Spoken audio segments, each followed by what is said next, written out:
Poppy, very good morning to you. Good morning. It's very exciting news this morning, isn't it? You know, the Labour government teeters on the brink of collapse on pretty much every day now, and I just enjoy whichever the next chapter is. And this morning, it looks like Morgan McSweeney's ever closer to the door at Downing Street, doesn't it? Yeah, I think you can tell that he's not going to be long for this world, and there's a little giveaway for that, which is that Keir Starmer said, I have full confidence in him.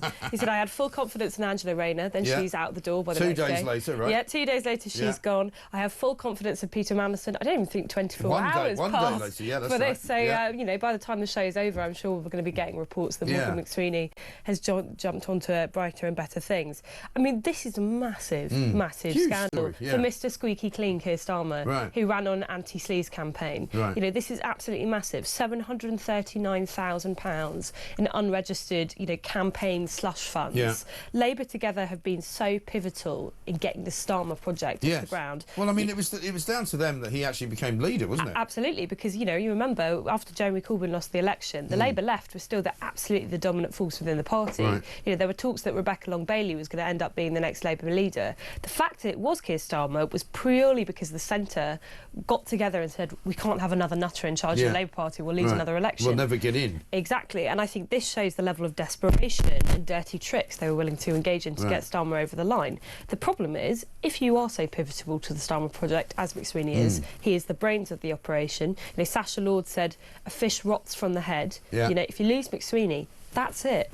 Starmer is not himself a talented politician. He's just a kind of empty shell. And he doesn't appear to have any kind of ideology, does he? Because he kind of swings from one sort of side of the aisle to the other in 24 hours. He doesn't have any Forget beliefs. ideology. He hasn't got a favourite song. He hasn't got a favourite book. No. I mean, he seems to be someone entirely without personality. He's literally a cyborg, isn't he? It's really weird. He's literally like a robot. The funniest thing, actually, this week, and we're going to do it on Plank of the Week when it comes out on Friday night, is I don't know if you saw the little skit that he did after Chequers, where he thanked the police, you know, for doing their job and protecting him and doing a great thing all around Donald Trump's visit. And he speaks to them through a walkie-talkie. And the walkie-talkie Keir Starmer actually sounds more human than the real one. You know, he sounds less of a robot through the walkie-talkie. It's very weird. It's very funny.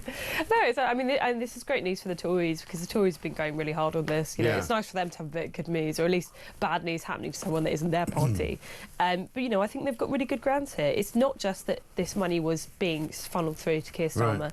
It's that there seemed to have been a falsehood that was said when they denied that the money was engaged in the first place. And that's the story today, isn't it? That basically they've been saying through, I think when Pat McFadden was rolled out yesterday, he said, oh, you know, the Electoral Commission looked into it. Yes, they sanctioned us and they gave a fine of sort of £14,000 to Labour Together, and that's the end of it. Well, that's not the end of it, because actually it's not very clear whether they knew about the 740,000 when they gave that fine. And it seems as though that maybe wasn't the case. Well, yeah, I think, you know, when there's a political scandal, everyone goes with the, you know, what's that song by Shaggy? It wasn't me. You know, deny, deny. You know, I did nothing wrong. But I mean, there's a really good quote here from the Mail, Dan Hodges' column. Morgan basically ran Keir's leadership campaign. I mean, it doesn't get more straightforward than that, you know. Because they're claiming there's no connection, aren't they, between Labour Together's money and Keir Starmer's you know, leadership campaign. And in fact, it's very clear that there was a connection. We've got a couple of clips, actually. This is from 2020. Here's Keir Starmer on Sky News talking about it. There are very strict rules, as you know, for these competitions. Everything that is given to any campaign has to be not only registered but also declared. I've had contributions from trade unions, from crowdfunding and from individuals, and I'm sure the other candidates have as well. I think this is one of those things that's swirling around so far. As I say, the candidates themselves have avoided taking lumps out of each other. I think some of the outriders are trying to stir things up a bit now. But in the end, of course, there has to be transparency and accountability, and we will all be declaring where our money came from and how much we each spent on the campaign. He's very good. See, that should have been a clue back then, where all he talks about is that there are rules in place, and I followed those rules, and when those rules become clear, you will know exactly who's been giving me money. But he won't actually say. Here's an even better one. This is from Andrew Neil interview in 2020. This one I love. Check this out. The Labour Party members who are being asked to vote for you should know who's bankrolling your campaign. That is why the Labour Party set up those rules. But you won't tell us. The Labour Party rules say carry out the checks, which we have to carry out, and I've got a compliance team doing that. Once you're satisfied the checks are carried out and the donations are proper in order, they go to the parliamentary authorities who put them on the parliamentary website so that everybody can see them. I've been following that procedure. That is exactly the parliamentary rules. But the other candidates in this contest have published who is bankrolling their campaign. And he goes on. He says, "Well, why don't you just tell me who your biggest donors are?" Well, in the fullness of time, the compliance team will tell us exactly whether or not those donations are real. And all he is about, I've followed the rules. Well, he's a classic lawyer, isn't he? But you the can rules tell. make you look like a complete plonker. Yeah, absolutely. Well, to be honest with you, who I want to speak to right now, or at least listen to their side of the story, is the Labour left. Yes. And I rarely want to listen to what they have to say. No. But I bet they've got loads of secrets, because sure. they've known the truth about Starmer for longer than the rest of the country did. And they actually hate Starmer even more than we do. Well, they did, because they got shafted by him, of course, in this leadership contest, and I think they know that there's a whiff of sleaze about the Prime Minister, Mr. Squeaky Clean. It wouldn't be so damaging if he hadn't gone so hard on saying, I'm Mr. Respectable, I'm Mr. Rule Follower, as you can see in those previous 2 clips. Right. If you're going to say that, if you're going to pretend, don't live in a glass house and throw stones. That's the big problem. I mean, Dan Hodges, we have a very sort of funny ongoing relationship with Dan, because Dan, when we started talking to him, before Labour even got in, was sort of a bit like, the grown-ups are going to come in, it's all going to be different, we get time to get rid of the Tories, and we were all by that stage going, actually, let's get rid of the Tories, because, there's no more room for them to expand into. But ever since about the last 6 months or 7 months, he's completely gone round in a 360-degree circle, and every single day now, he writes about how useless Keir Starmer is, and how awful, and his headline, Starmer's hiding behind the number 10 curtain, but this scandal is not going away. And again, he didn't go to New York for the UN because he didn't want to be told off and spanked by Donald Trump about Palestine. He also didn't want to sit there while Donald Trump was telling him what a horrible place London is. But he won't come out and speak about the things that people want him to talk about. There's no Prime Minister's questions. And it's going to be interesting. I wanted to ask you, because you're going up to Liverpool this weekend for their conference. If McSweeney goes before the start of the conference, it's a nightmare. If he goes during the conference, it's a nightmare. If he stays for the whole conference, it's a nightmare. So there is no good place for him, is there? I can't help but think it could be even worse had it not been for all these left-wing splinter groups. Actually, they're not going to be at the conference, half of them, because they're going to be whatever the Fruit and Nut Party, whatever that conference is decided on by the Central Committee. Apparently, they can't decide where to have it. Well, again, by the time this show goes on, I'm sure it will be cancelled by then. But and there's the Green Party conference as well, whenever that's going to happen in their eco zone. I think the problem is it's the momentum, right? It's the momentum behind the Prime Minister. It seems to be like scandal. He's done how many resets now? We're on number 17? Well, I don't know if we're still in phase 2 or not. I presume phase 2 got killed off when Angela Rayner and Mandelson got dumped. Well, even before Mandelson, that was the end of phase 2. I assume we're in phase 3 now, possibly 4. We're going to get a hat trick if McSweeney goes out the door. I just think at this point, I think you pointed out, well, he's hiding from his own MPs. If he's afraid of his own MPs, how can you expect him to talk to voters who really are angry at him? And I think that is the mood of the country. People were fed up with the Tories. They wanted a breath of fresh air. Unfortunately, Keir Starmer is just like the rest of them. He really is. He's just as bad as the rest of them. In fact, he's worse, because he's sanctimonious about it, and he's hypocritical about it. Whereas, when you look at people like Boris Johnson, who we'll look at later, because he was in, I saw him yesterday being interviewed by Harry Cole, he's sort of rising from the dead, but not really. You thought what you saw was what you got. You sort of knew that he was walking out of the House of Commons chamber and probably going to, have some liaison with some woman he shouldn't have been with, and a couple of glasses of wine and off back to his wife or whatever. You kind of knew how he was behaving outside of the chamber. Whereas with Starmer, you don't really know what he's up to. No. Because he pretends to be one thing, which he absolutely isn't. But I think this is classic Labour Party, isn't it? It's like, because we're the good guys, all the bad things we do are in service of being good people. So how dare you, put us under any scrutiny whatsoever? And again, this is McSweeney. McSweeney is a serious political operator, and I mean that in a kind of slightly derogatory way. He knows where the bodies are buried. He's mendacious, isn't he? He is indeed. And he's clearly a very smart guy. I don't think Pat McFadden's wrong when he went out defending him. The Tories are frightened of him. I think that's true. He is actually very talented. But the Tories, this is what I was also saying yesterday, the Tories could be kind of reborn. If they target McSweeney and get him out, it's a good that scout. sort of gives them a bit more kind of relevance. Relevance they haven't had really since July. Although I'd always say be careful what you wish for, because if we get rid of Keir Starmer, who's coming next? If Keir Starmer's really gone, and I think he will be if McSweeney goes, because he is so pivotal to his rise to power, it does worry me about which direction the Labour Party will go in, because I think they'll pivot really hard left. I really think they will, and I don't think necessarily that Andy Burnham is the answer. I mean, he's on the front page of the New Statesman, looking. That thing I was saying to Kevin O'Sullivan the other day. If you want to look intelligent, don't look at the camera. Kind of look like that. and that's what he's doing. He's kind of looking over there, as if, you know, I'm looking into the distance. Looking towards number 10. Vision, and I'm wearing something really cool that makes me look like I'm a member of New Order or something, you know. And, you know, I'm really down with the kids. But actually, Andy Burnham is another absolute hypocrite, complete and utter, you know, charlatan. Is not particularly remembered well as an MP. No. Was not a particularly great member of the shadow cabinet, and isn't really a brilliant mayor of Manchester. Well, if he was so fantastic, he would have won a leadership contest the other two times he tried to go for it. He lost them twice, didn't he? He lost twice, yeah, he did. And once to Jeremy Corbyn. Yeah. And you go, well, if you're losing to Jeremy Corbyn, that's not a great, you know, sign, is it? There was a good thing in that New Statesman interview where some, you know, anonymous MP was quoted by saying, like, he failed in Westminster. Like, yeah, maybe he is beloved in Manchester, although I don't actually believe that narrative. No. But he failed in Westminster, you know, and the truth is, it is a lot easier to be a mayor than it is to be the Prime Minister of a country that's got a lot of very, very deep problems. Yeah. And, you know, there was something on the front page of the Telegraph today where he's talking about what he actually wants to do for the country. It's that he wants to borrow more money. Yeah. And he wants to introduce a wealth tax. Yeah, a wealth tax. He wants to increase the top rate of income tax to 50p. You know, he wants to do all these things that the Labour left have been calling out for. There will be a run on the pound. I'm not joking about that. If he actually borrows £40 billion more just to build council housing, was one of the things he said. Like, there will be a run on the pound. I want investment in, like, facilities in this country, but first you cut spending. Right. And this is not a man who's going to cut spending. No. And we saw yesterday the story, great story in the Sun. It was actually a BBC initialised story about these taxis that have been used to run migrants around the country. Billions and billions of pounds being spent, and yet we're told by Rachel Reeves, oh, we haven't got any money, we better tax you some more because, you know, we've got big public spending commitments.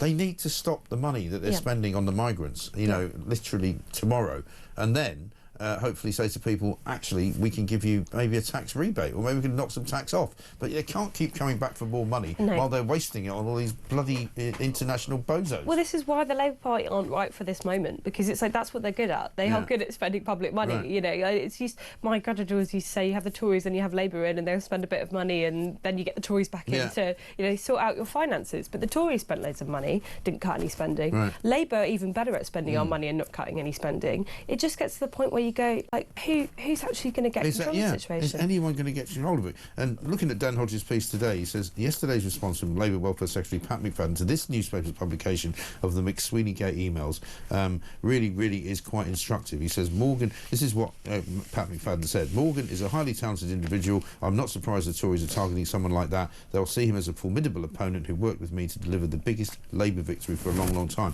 And as Dan says, no attempt to address the details of revelations, no attempt to explain how this money was not accounted for, no attempt to explain how this money was somehow hidden from the Electoral Commission. And as I spoke to Kevin Hollinbrake the other day, chairman of the Tory party, and he said, this is a police matter, a crime has been committed. Yeah. And if that turns out to be true, then old McSweeney's not only out of a job, he might have the old, he might have the Rozzers round to take him down the station for questioning. Well, there you go. Well, I mean, it's not as bad as sending a tweet, obviously, so I'm sure we'll get away with it. No. But yeah, I mean, this is a really serious allegation that's been levelled at the Labour Party. They are not going to be able to wiggle out of this one. No. They're not going to be able to do their lawyer talk and talk around a question. You know, if this was any other party, and I know it's a cheap shot, but if it was any other party, if this was coming from Reform, I mean, this would be non-stop scandal. You have every Labour, you know, front bench member coming out there saying, like, government of sleaze, look at classic Farage, or look at all these scandals, and yet when it's them, you know, we're supposed to just move on from the story and they're getting on with the hard business of government.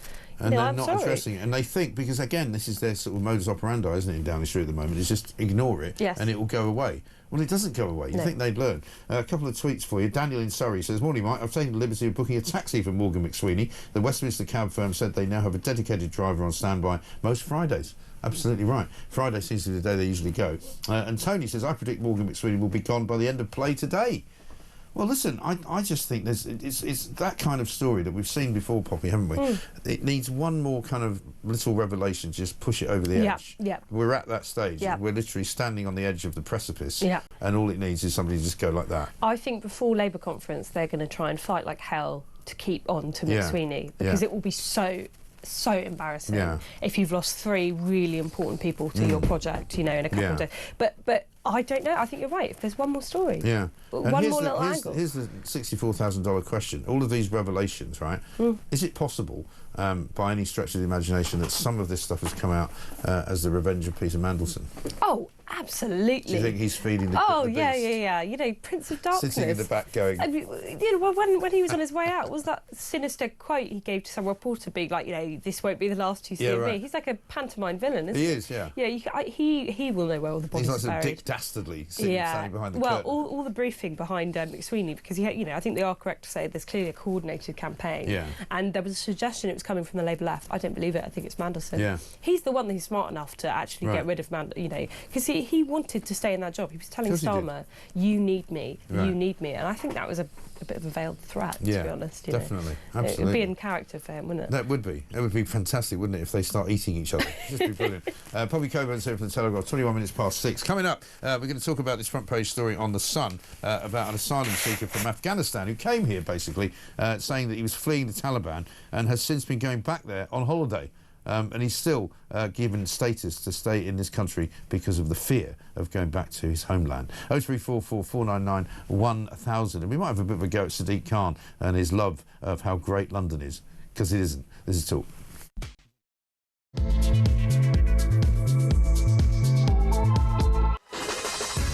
Welcome back to Morning Glory, 6:25. I'm Mike Graham. It's Thursday, the 25th of September. Poppy Coburn's here from the Telegraph. A couple of interesting messages coming through. Jill says this: I'm very interested to see the reception Starmer gets at conference. I suspect even the faithful Labour membership have had enough. That said, the membership can't even defect to your party. They are in a complete disarray and have messed up their own conference booking. The downfall of both will be delicious. And I think it's going to be awful for them, isn't it? Imagine going just one year and a bit in. Because last year's conference, their first sort of conference in government, had been sort of overshadowed by Lord Ali. Do you remember Lord Ali was running around, and every time anybody pointed the camera at him, he was like, no, I'm talking to you. And that was the first flavour we got of how kind of ridiculous they were. But things have just gone from bad to worse since then, haven't they? Since conference last year, it's been a disaster. Well, I have a funny feeling it's going to end up being like Tory conference when Liz Truss is Prime Ministership, where everyone is just like running around like headless chickens, going, what on earth is happening? Like, why is no one taking control of the situation? I mean, you're right. You cannot imagine a government with this big of a majority that recently being in this state of disarray. Useless. This is like year 14 of the Tories. You know? This is year 1 of Labour. You know, it's and they're all fighting with each other. There's factional rows going on even inside Downing Street. They're all stabbing each other in the back. Nobody wants Starmer in charge anymore, but they don't really know how to get rid of him. It's just horrendous. Well, I think the knives are going to be out. I'm actually looking forward to it purely just because I think it's going to be absolute chaos. I think you'll have a great time. Yeah, I think it will. Being there from the Telegraph and from a right-wing perspective, it's just deliciously funny. Oh, I know. I'm going to be grinning the whole time. I'm probably going to be thrown out for being too smug. Yeah, absolutely brilliant. Now, I'm going to talk about something. Well, I wouldn't normally do this, but I'm just doing it partly because it's bloody annoying for a start when you're a victim of crime. But I'm not going to make out that I'm a victim because, nothing terrible happened. It wasn't the end of the world. But I had my car broken into yesterday afternoon in a car park. Literally, there's a picture. Somebody smashed the back window in a car park, which is supposed to be actually run by 24/7 security. But I was on the 7th floor, and I didn't even realise. I got in the car to drive it home. I'd been working all day, and I thought, there's a very weird noise coming from the back of the car, and I knew I had a case of wine in the back, which is not what I normally drive around in. It just so happened I had a case of wine in the back. And I suddenly got to the barrier, and I was like, this noise is really weird. I sort of looked in the rearview mirror, and crikey, somebody smashed the back of the windscreen. So I now have to spend, ridiculous amount of time getting it fixed, getting it sorted. I had to park it somewhere last night where it was relatively safe, cover it up with bloody, bin bags and all that. But let's have a look at Sadiq Khan talking about how successful London is after Donald Trump's visit. What it is about this Muslim mayor who leads a liberal, multicultural, progressive, successful city that means I appear to be living rent-free inside Donald Trump's head. Yeah, Unfortunately, though, London is now a bereft city, right? You can't walk down the street without being very careful not to get your phone out, without being very careful to watch all around you, particularly, I presume, as a woman. You have to be even more careful that you don't get molested or attacked or whatever. Well, I'm glad you brought this up, because so yesterday I saw a video of my street. I recognised it immediately of yes, I saw this in Brixton, right? some teenagers having a knife fight in broad daylight, and I quote tweeted it. I said, "Oh, people shouted at me for saying London is you know, an urban slum. You know, loads of people getting angry at me for that. And look, there's a knife attack on my street." And then literally as I was travelling home from work yesterday, I was on the tube, and there was a nut job on the tube who obviously had bumped the barriers from TfL, just standing there on their phone, not doing anything because they don't care. He went up to a teenage girl who sat next to me and screamed, and I can't repeat what he screamed because it's not appropriate, first time in the morning, in her face, and she started crying. And he was just walking up and down the train screaming, you know, completely mad. You know, he had that look in his eyes where you don't know, has he got a knife? Well, you know? and also, given what we saw with that horrible murder in America, you just, everybody's on edge all the time, aren't they? Well, because I've been attacked on the tube before several times, you know, immediately just set off on my mind. Yeah, just randomly by these people. And I got off at Brixton, and he also got off at Brixton, and he just bumped through the barriers again. You know, and then I'm sure we'll continue harassing people on the street. I mean, and that is the sense that is there all the time, isn't it? Yeah, I cannot stress enough how awful London is becoming. You know, I'm so sorry for what happened to your car, but I have to say I'm not surprised. I'm not surprised. No, but listen, I'm really not going to sit here and pretend to be a victim, because I'm fine. I wasn't there when it happened. Nobody threatened me, because the stories I've heard since then, talking to people, have been awful, like what you've just said. Well, it's the normalisation that annoys me. It's when you're having a conversation with someone who lives in a really nice leafy area of London, you know, and they don't travel on the tube or whatever, and they go like, oh, they're liberal, of course, and they say, oh, Sadiq Khan's completely brilliant, you know, London's great, don't listen to these right-wingers. Multiculturalism amazing. Oh, yeah, it's like, well, I actually live in, like, the real London, and I can tell you it's got some serious problems, you know. I do not feel safe walking around my own city, you know, and I'm supposed to be glad that my mayor presumably after a certain time at night, you wouldn't walk around the streets anyway. Never. In the dark. I cannot walk back at night to my own flat unless I have an escort with me. Wow. You know, and I'm not the only one who feels that way. No, of course not.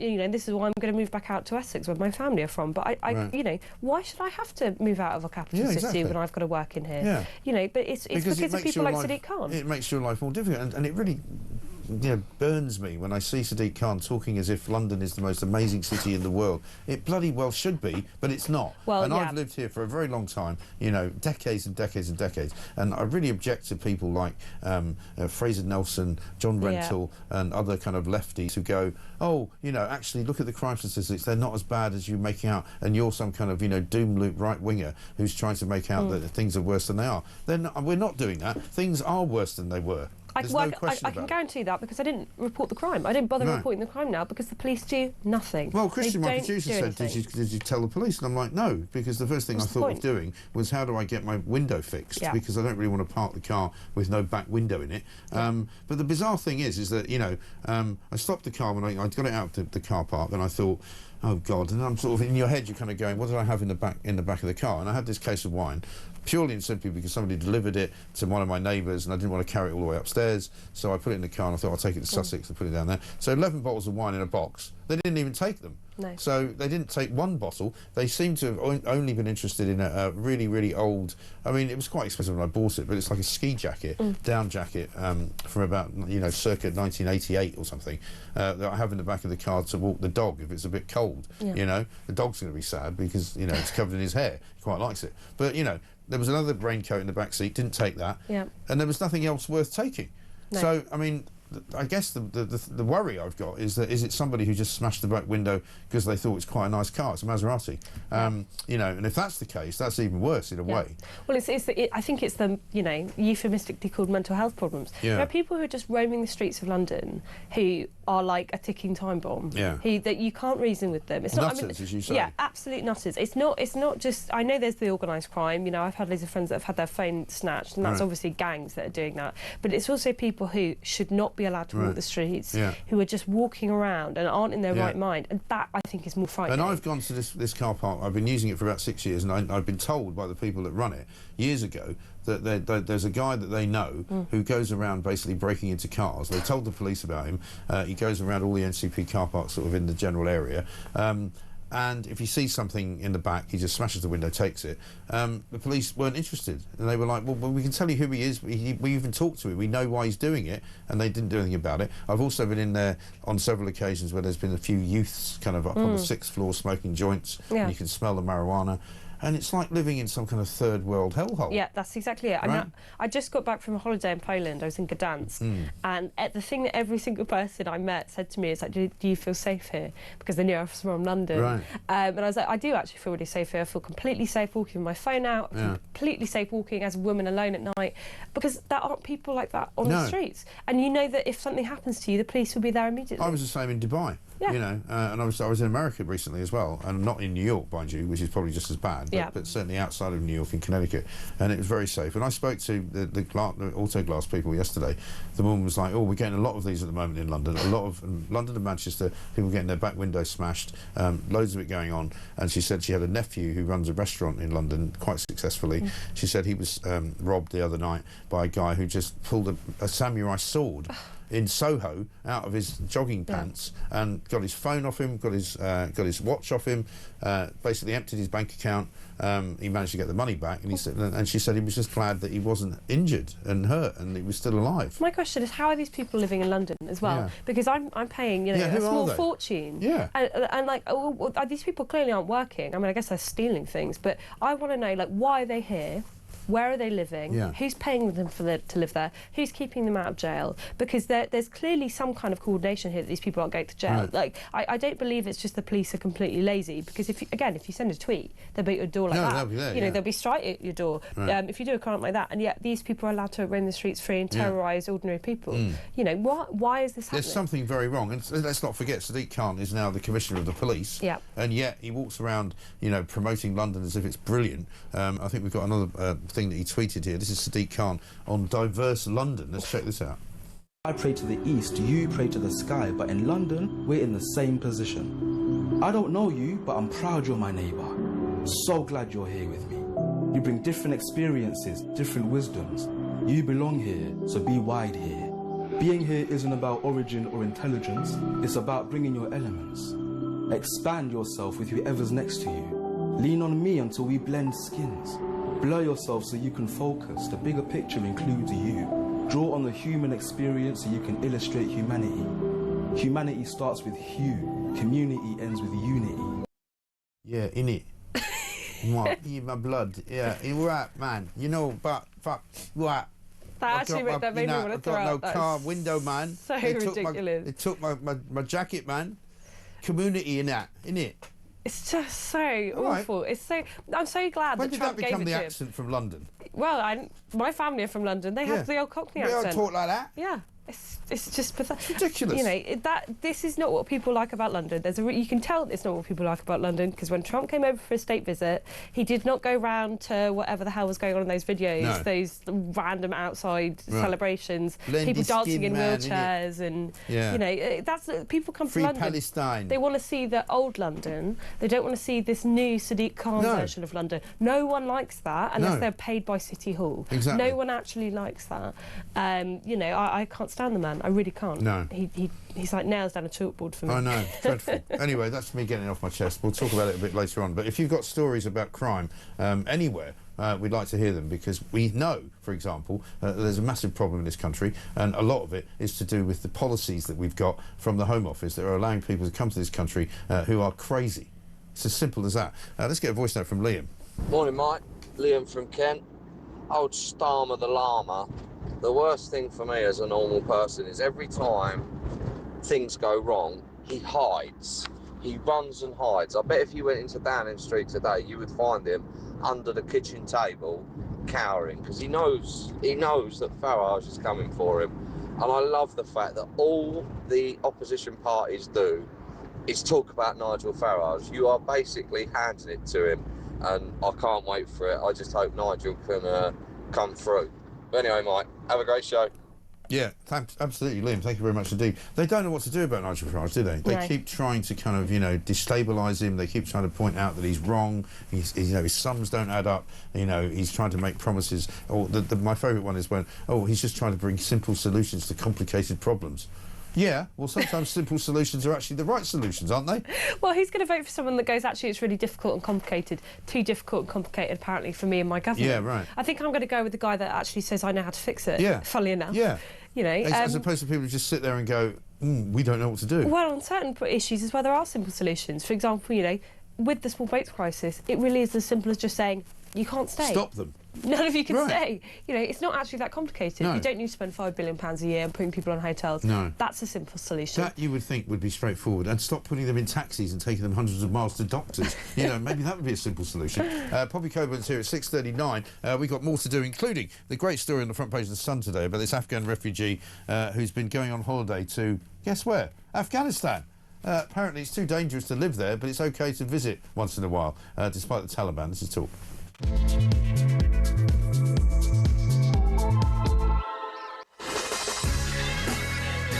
Welcome back to Morning Glory, 6:41. I'm Mike Graham with you all the way through until 10 o'clock, of course. It is Thursday, the 25th of September. Poppy Coburn's here from The Telegraph. Very good to see you.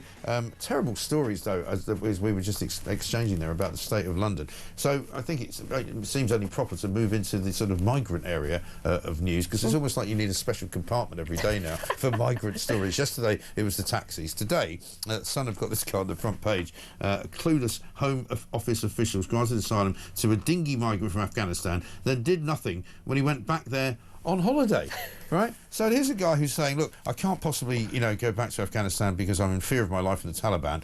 He's then posting pictures of himself, and they've got a great headline on pages 4 and 5, a cock and Kabul story, where this guy is literally just taking the mickey, going home on regular basis to his you know, native land, from his, you know, sort of rather cushy life in Britain on all sorts of benefits. This is the story that keeps on giving, because I was reading through the text. It's not just that he went back to Afghanistan after being granted asylum for 8 weeks. Right. I mean, I don't know what kind of holiday that's talking about. 8 weeks, right. You know, I've never Obviously been anywhere for 8 right. weeks. No, right.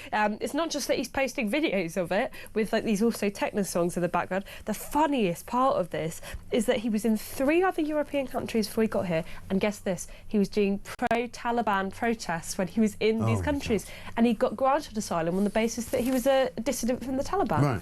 So I just, what and is we've got going thousands on? of people here from Afghanistan who probably did work for the Taliban, because thanks to that data leak that we now know about. Yeah, thanks, Tories. 150,000 Afghans living here, you know, enough to make a small sort of city in the country, and most of them probably work for the Taliban.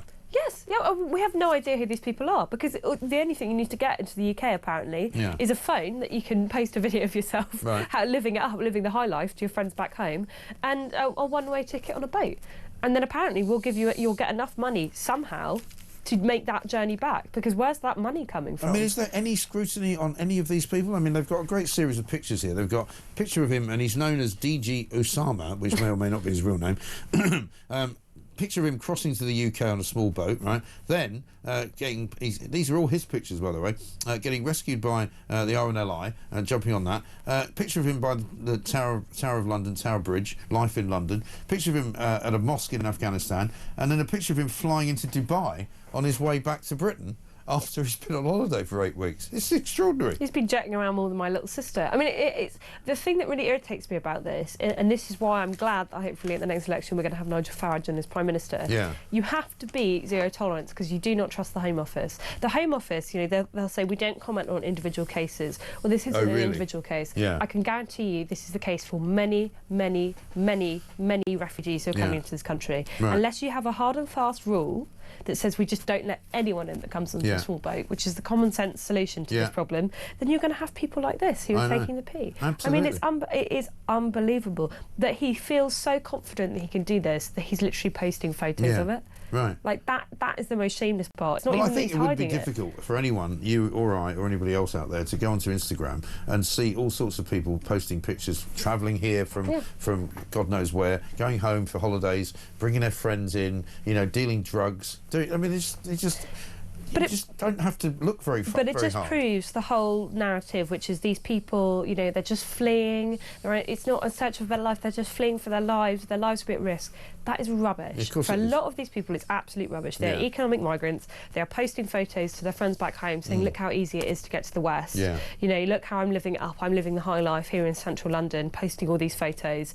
And he was literally pro-Taliban. Yeah. I mean, he actually supported the Taliban regime. Yeah. Why are we bringing people from a war? And how's he going to treat women on the tube, for example? You know, if he's a member of the Taliban. Well, right. I mean, exactly. You know, that's the other thing. This person is not a British citizen. He will never be a British citizen. You know, he needs to go home. I mean, he's already been home, so it shouldn't be a problem. Well, it's just, yeah, exactly. It's like you don't have to pay him to go home. However, Shabana Mahmood's got an idea, because she sent a load of people back to Romania yesterday, but she paid them to do so. These are all criminals who have been in jail in this country. She's given them £2 each to go home to Romania, where they might decide to come back again. Have a look at this. Well, look, I think out of context, obviously, it's not great. It doesn't look good. But the reality is that a voluntary removal is actually cheaper for the British taxpayer. So it has long been the case, certainly since 2006, that we do offer financial packages as an incentive to people to drop their claims, to drop the attempts that they will make to try and stay within our country and to board a flight and to leave. No, don't give them money to go. No. It's our money. Well, they talk about it as though it's their money. It's not, it's our money. Give money to rapists, killers and thieves. So you kill someone in the UK and we'll put you up in jail, in our own jails, and then once your sentence finishes, we'll go, thank you so much, here's £2,000, so you can settle back into your life. Oh, and by the way, if you decide to come back on a small boat, we obviously won't know who you are. No. So you could just come back and maybe live it up in a hotel for a bit, and we'll give you another £2,000. To go you know, away. It's like Monopoly board, isn't it? Like really is. pass go. Incredible. It's just unbelievable. I think Shabana Mahmood, you know, she's not the worst of the Labour Party, not that it's a high bar. Right. But the whole point of this is, if it's more effective for the taxpayers to fight against these lefty lawyers who are blocking every deportation flight, then if you're in government, then you'd say there are no appeals process. Right. That's it. That's the end of the appeals process if you're doing an asylum claim. Because if it's better off to pay rapists and murderers £2,000, then I would rather have no appeals process whatsoever. Exactly. You know, it's you so just disgusting. know that the whole thing is broken, don't you? Yeah. Meanwhile, remember Donald Trump, just before the election last year in America, or the year before, they're eating the pets, they're eating the dogs, they're eating the cats. Well, apparently, in this country, they're eating the swans. Have a look at this. This is a bit of footage from, I think it's from the RSPCA. I'm going to get someone to check what bird this is. I think it might be a swan. I'm not sure.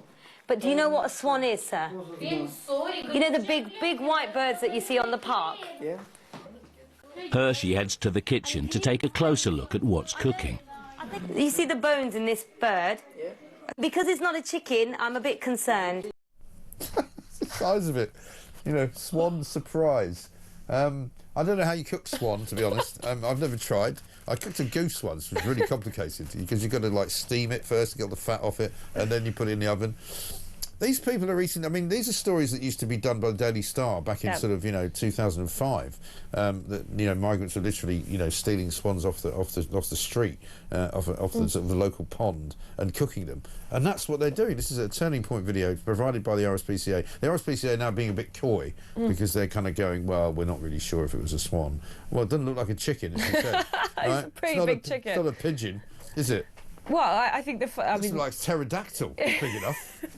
I mean, the funny thing about this story is, like, you know, don't rely on the lefty RSPCA to believe your lying eyes. Speak to any farmer who is, like, living in a rural part of England that's had a migrant hotel put up nearby about whether or not they've had their cattle rustled. Oh, wow. Okay, and you'll get the story that you won't necessarily get elsewhere. You know, I think when Nigel Farage, and you know, sheep, saying, presumably, as well. Yeah, sheep, all sorts of stuff. You know, anything that they can pick up. I think a cow is a bit of a challenge, to be honest. I remember seeing a video. This was about 2 or 3 months ago. I don't know if you saw it, and it was somewhere in Birmingham or some part of the West Midlands, and they were worried because they'd caught something on CCTV of some people behaving suspiciously, and they thought that they were maybe putting a body or smuggling a body out of a car, and it turned out it was a sheep that they'd killed, and they'd taken the sheep out of the back of the car and were taking it into the house to slaughter it. And then you're kind of going, sorry, what? We're gonna, you know, just wait, Mike. Soon we're going to get a video from Sadiq Khan showing a community video of everyone killing a swan and barbecuing it, maybe over a spit. It's a community thing, isn't it, man? Yeah. This is what makes London great. Yeah, it's you know. diversity, isn't it? Yeah, it's lovely. This is from the Telegraph, funnily enough, your paper in 2013. RSPCA inspector called Graham Hammond said, "It is educated guesswork, but I don't believe this is the work of thugs looking for their kicks because they would normally use stones or catapults. It is possible that someone who is non-British may have considered these swans to be food." And this was after they found a load of dead swans and sort of entrails of swans and things. I mean, it's just horrendous. I'm sorry, I maybe this makes me mean, but can we have a migration policy where people that think you can kill and eat swans in the park aren't allowed to come here? Is that too much to ask Could we also have some kind of policy that goes, you know, if you want to eat food in this country, we'd rather you bought it dead. Rather than actually from start, a you know, supermarket. it's not like a big hunt that you can go on. Also, literally every British person knows all the swans belong to, you know, the king. They do. So please don't pick them up and barbecue we them. could kill them for killing the swans, couldn't we? I think so. Right. Well, if Charles, if you want to get some good public news stories out, you know, come bring back the the chopping block. That will bring the country together. I mean, and again, like Nigel Farage said this. Of course, he got the pushback. How dare you say that people, you know, migrants coming in and killing swans? Well, if it's good enough for the RSPCA, you know. You would think. Let's get a voice note from Phil. Good morning, Mike. Phil from Nottingham. My God, the state of the left in this country. How on earth do they get any votes? You've got Labour, I don't have to say any more, do I? And then you've got the Greens, run by the tit whisperer. You've got Jezza and Zara Sultana, your party, anyone's party, God knows. And then you've got the Lib Dems. The less said about hobby horse jockey Ed Davey, the better. How do they get any votes? How do they get any support? How do they get any donations? Well, you have to ask Morgan McSweeney that question, don't you? He managed to get 749,000 quid out of somebody to make sure that the left actually stayed out of the way, which is amazing. Now, this is from a bloke called Roger, but I'm not sure that technically it couldn't be from Keir. It says, "Mike, like you, I had my back window smashed a few weeks ago. Whoever did it also set fire to the interior, writing off the car. Why? There wasn't anything in the car to take." And that did happen to Keir Starmer, didn't they? Set fire to his car. Yeah. I wonder if there's a connection. Well, this is exactly what I mean, right? It's not even just the targeted crime of thieves. Weirdness. It's just nutters. Yeah. It's just crazy people who have like a problem against the whole. I mean, if you're the sort of person that would just randomly attack someone's car and write it off for no reason, I don't want you walking around the street. I think you're nuts. Exactly. It's extraordinary, isn't it? Anyway, listen, we're coming back with some more news from around the world. Heidi Hommel's going to join us, KTAR news reporter from Phoenix in Arizona, because there was an incident yesterday in Dallas, I think it was, where somebody decided to start shooting at a migrant detention centre. We'll find out what that's all about. Coming next.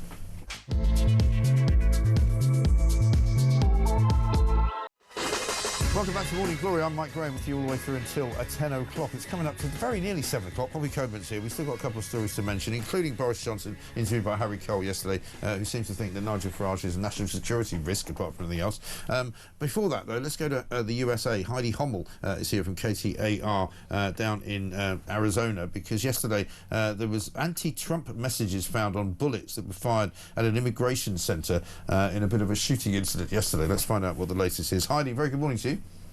Morning. Thanks very much for joining us. It was a bit unclear sort of late yesterday here exactly what the motivation was, exactly whether it was somebody who was anti-migrant or anti-Trump. What's the latest?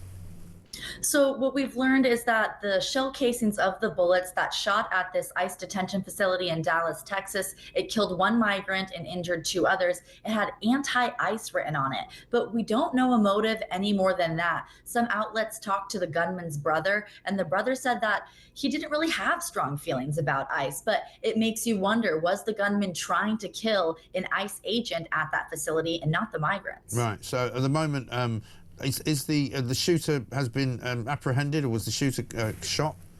The shooter killed himself. He was found with a self-inflicted gunshot wound. And this was a long-range shooting, similar to the attempt against President Trump's life last summer and the assassination of Charlie Kirk just 2 weeks ago.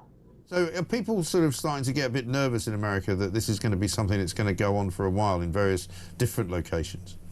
It's definitely a heightened political climate right now. I think everyone's trying to tone down the rhetoric in the wake of so much violence. It's kind of a scary time in the US. Yeah, I can imagine. We haven't got a lot of time, Heidi, this morning, but thank you so much for keeping us updated. Heidi Hommel there, KTAR news reporter, still unclear what the motivation was. They're not really sure why somebody would take a gun and shoot migrants or migrant officials or police, indeed, at that particular location in Dallas. I mean, it is getting pretty worrying over there, isn't it? I think like the escalation of political violence in the US is something that is, you know, seriously worrying. And again, we don't know the motive, but having the bullet casings say anti-ICE, again, might suggest there's a bit more complexity to the narrative that left are trying to spin about this killing. Yeah. Boris Johnson, we'll give a quick mention to him. We'll play more video of him later on. He was with Harry Cole yesterday on Harry Cole Saves the West. Basically blasted Nigel Farage as a threat to the country's economy and security. He came across to me, because I watched it yesterday afternoon, as a guy who I think sort of knows his time's past now. Yeah, absolutely. I mean, he looked tired.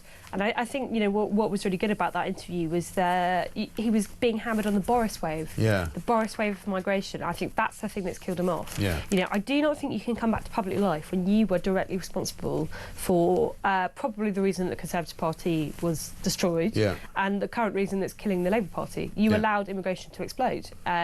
So, you know, there's no way that you can wiggle out of that one. And he was kind of in denial about it as well. I mean, I said, you know, I used the Queen's phrase, you know, recollections may differ. But he seems to think that, you know, he actually freed up the British proud of it. nation. Yeah, he seems to think he freed up the British nation to control its own borders. Yeah. But then we didn't do it. No, no one looks at Britain's borders when 1 million people came in 1 year and said that was control. Right. You know, and of course he always does the thing where he says, like, well, it was the Ukrainians, it was the Hong Kongers. That's a load of rubbish. Right. It's not true. The majority of them were non-work visas that would be given on family reunification grounds or dependents. Yeah. Precisely the sort of people we don't want coming to the UK. We've got enough dependents as it is. Exactly right.